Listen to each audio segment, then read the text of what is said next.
बच्चों जस्ट अभी थोड़ी देर पहले ही आप लोगों के सीबीएसई क्लास 12 की जो एग्जाम्स को लेकर के मीटिंग चल रही थी वो कवर अप हो चुकी है, वो एंड हो चुकी है। और जो हमारे एजुकेशन मिनिस्टर हैं डॉक्टर रमेश पोखरियाल, उन्होंने अपने ट्विटर हैंडल से भी आप लोगों के लिए बहुत अच्छा एक ट्वीट भेज दिया है। एक बार मैं उसे आपको रीड करके बता देता हूँ कि उन्होंने क्या बोला है। उन्होंने ये बोला है कि I want to reiterate that both students and teachers safety, security and future are supreme important to us. इसका मतलब है कि हमारे लिए टीचर और बच्चों के फ्यूचर के साथ साथ उनकी हेल्थ और उनकी सुरक्षा भी एक प्राथमिकता रखती है। आज की मीटिंग में बच्चों ऐसा कुछ भी नहीं बोला गया है, जैसे कि आप इधर उधर से न्यूज देख रहे हो तो उसमें कोई बोल रहा है पेपर कैंसिल होंगे, पेपर होंगे, तो ऐसा कुछ भी नहीं बोला गया है। आज की जो मीटिंग थी उसमें सारे स्टेट बोर्ड्स के chairpersons and state and UT के एजुकेशन मिनिस्टर्स थे, उनके बस हमने सुझाव लिए हैं। और रमेश पोखरियाल जी ने एक और ट्वीट यहां पर करा है, वो भी मैं आप लोगों के लिए रीड कर देता हूं। उन्होंने ये बोला है कि वो मीटिंग करेंगे अभी हमारे प्राइम मिनिस्टर के साथ और वहां पर एक वैल्यूएबल सजेशंस जो भी बनता है वो आप लोगों तक आएगा। And I have requested that the states government to send me their detail suggestion by 21 May, यानी कि 25 तारीख तक जितने भी हमारे स्टेट गवर्नमेंट्स होती हैं, ठीक है, मतलब जो भी हमारी स्टेट गवर्नमेंट्स हैं वो सब मुझे एक डिटेल में सजेशंस देंगे। ये बात इसलिए बोली गई थी क्योंकि आज जो मीटिंग हो रही थी उसमें पेपर आपकी जो कंडक्ट है वो सीबीएसई करवाती है, बट सीबीएसई ने आज ये बोला था कि कई सारी स्टेट्स में कोविड-19 की सिचुएशंस को देखते हुए वहां की स्टेट गवर्नमेंट्स जो है पेपर कराने के अलॉटमेंट में नहीं है, तो फिर वहां पर पेपर कैसे कंडक्ट होगा, इस चीज के लिए ये वाला ट्विटर हैंडल आया है यहां पर। तो मैं आपको बता दूं कि आज की मीटिंग में ऐसा कुछ भी नहीं बोला गया कि पेपर कैंसिल होंगे या पेपर होंगे।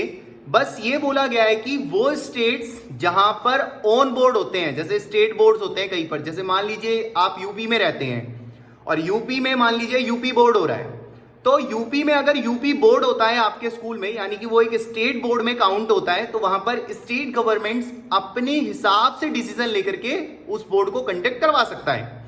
बट अगर हम बात करें सीबीएसई बोर्ड को लेकर के, तो सीबीएसई बोर्ड के लिए अभी जो डेट्स हैं वो आपकी 1 जून को आनी है, और पेपर का पैटर्न यानी कि जो फॉर्मेट है वो क्या होगा ये भी आपके 1 जून को ही बताया जाएगा। आज ऐसा कुछ भी नहीं बोला गया है कि पेपर कैंसिल हो रहे हैं या पेपर हो रहे हैं, ऐसा कुछ नहीं है। अभी बस डिसीजंस लिए गए हैं कि ठीक है, सुझाव हमने ले लिए हैं, अब हम आपको दोबारा से 1 जून को मिलेंगे, आपको डेट अनाउंस करेंगे, पेपर का पैटर्न अनाउंस करेंगे, ठीक है, ये सारी बातें रहेंगी। इस बीच कई स्टेट्स ऐसे थे, अगर मैं आपको छत्तीसगढ़ के बारे में बताऊं तो छत्तीसगढ़ एक ऐसा स्टेट है जिसने बच्चों को एक बहुत अच्छा ऑप्शन दिया है। उसने कहा है कि भाई बच्चा जो है जो पेपर होता है वो ले जाएगा विद इन 5 डेज, फिर वो स्कूल में आकर के उसे सबमिट करेगा। यानी कि ये कुछ ऐसे होगा कि मान लीजिए आपने 1 तारीख को पेपर ले लिया, जो आपका पेपर था, आप उसे घर ले जाते हैं आंसर शीट के साथ, उसमें आंसर लिखते हैं और विद इन 5 डेज आप उसे आके सबमिट करते हैं। तो इसका मतलब अगर आपने 1 तारीख को स्कूल से पेपर लिया विद आंसर शीट, तो आप 6 तारीख को अपनी आंसर शीट के साथ उसे स्कूल में सबमिट करवा सकते हैं। ये कितना अच्छा ऑप्शन है छत्तीसगढ़ गवर्नमेंट का। बिल्कुल ऐसे ही जो हमारे दिल्ली गवर्नमेंट है, तो हमारे जो एजुकेशन मिनिस्टर है दिल्ली गवर्नमेंट के मनीष सिसोदिया जी, उन्होंने भी आज इस मीटिंग में अपने सुझाव रखे थे।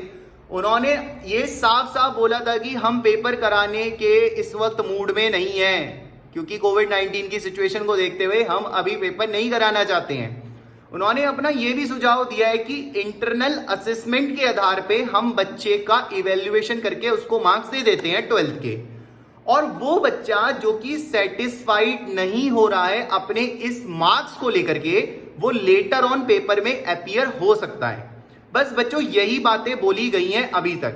अभी जो पेपर को लेकर के डेट आनी है, फॉर्मेट होना है, ये सब आपका अभी 1 जून को बताया जाएगा।